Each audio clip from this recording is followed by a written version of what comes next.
And every time we face one of those, part of us dies. And as part of us dies, more of our true essence comes online. More of our soul takes up residence in our physical beingness. And then that energy is what is broadcasting out from our field. More truth, more purity. And I don't mean purity like in a good girl kind of a way. I mean an unobstructed, clean brilliance of your truth that shines forward as the magnetism that is radiating from your person. Doesn't it sound so good? It does, and it is, and we love it and we want it. And we have to go through our sacred soul plan, and we have to learn from our sacred soul plan. So here's the big spiritual truth that I want you to take away from today. Life is not happening to you. And all of these repeat experiences that are on replay, and like you're like, oh my God, I'm in different geography and I've got different players, but like the same thing is happening. That is a headline clue. So I really want you to pay attention to those repeat experiences. But here's the paradigm shift. It's not happening to you. It's happening for you. It's technically happening through you, but that's an advanced class that we'll get to down the road. But right now, just the invitation is it's happening for you. So if it's happening for you, how can you begin to relate differently to it? Because when these repeat things happen again and again, like what did I do? Again and again over the course of my life, from as early as being 5 years old, I shut down.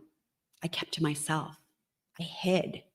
I had sort of a false veneer that had to come forward in order for me to get along in the world.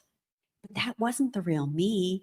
That wasn't the truth and the authenticity of what really wants to come forward and be shared through this vessel. So it kept happening again and then happening again. And again, like I said, I'm not at the end of the line with this. I know that. But during that class, when I didn't abandon myself, and I was aware that 200 people were waiting to go to lunch, and I kept breathing.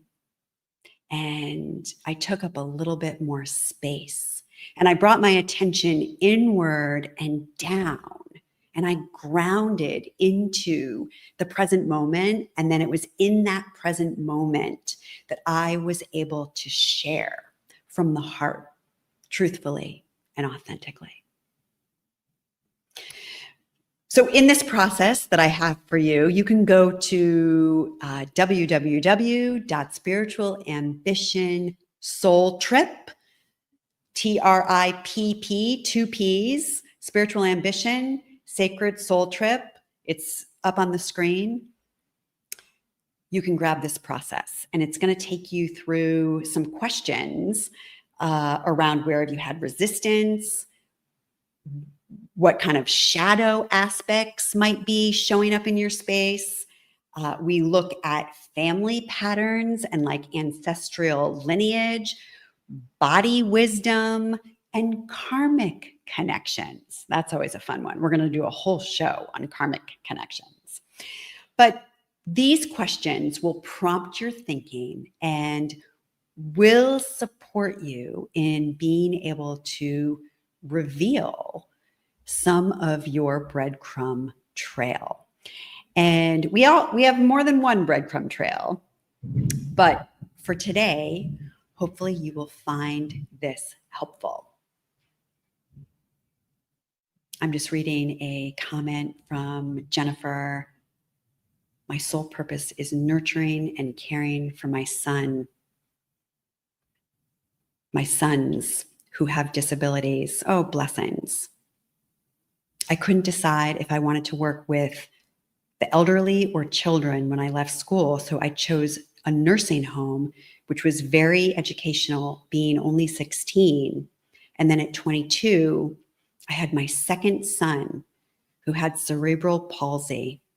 And 3 years later, my baby was diagnosed with Williams syndrome. I gave up work, and I've just been a constant for my 3 amazing boys.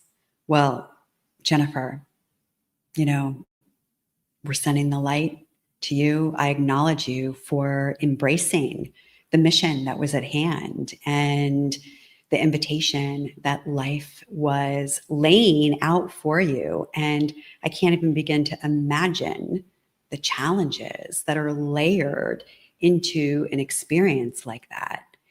And just in you being able to share that today with all of us tells me that you're at a place of peace with it and you're embracing it and engaging with it and learning from it in ways that we probably can't even begin to imagine. So thank you so much for your share.